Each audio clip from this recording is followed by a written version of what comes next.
تو فری بودم تو اسکواد پیش بچه ها که گفتن تا یک تاپاپ مشتی اومده تو گیم، چرا جمعی میزنی بگیری؟ گفتم کجاست آقا؟ میکنه تو مشتی این یارانو باز بعد چند وقت آورده بریم بزنیم. من اومدم این پایین، خب راست صدا رو کم کنم شرمنده، اومدم این پایین زدم روی این داشتم ستامون نگاه میکردم. رد شدیم رسیدیم به کجا؟ به اینجا رسیدیم، به اینجا رد کردم دیدم یه چیزی به صرفه نیست، فقط همین تاپو.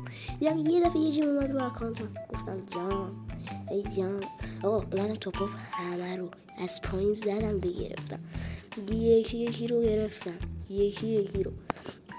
آقا راستی اگه شما میخواین از این تاپاپ استفاده ببرین، از این شورت ویدیو من استفاده ببرین، این ویدیو کافیه لایک کنید، چنل من سابسکرایب کنید، یه سر به چنل خاصی بزن مهم نیست، ولی آیدی تو کامنت کن تو همین شورت ویدیو، دیگه شانست بگیره یه جن کوچیکی واسط میزنم. ساعت 1 ظهر فردا این ویدیو ساعت 2 شب آپلود میشه، پس حتما حمایت کن، آیدی تو بفرستی که امیدوارم برنده اونی باشه که نیاز داشته باشه واقعا. پس یادت نره سابسکرایب کنی. فعلا خدافظ.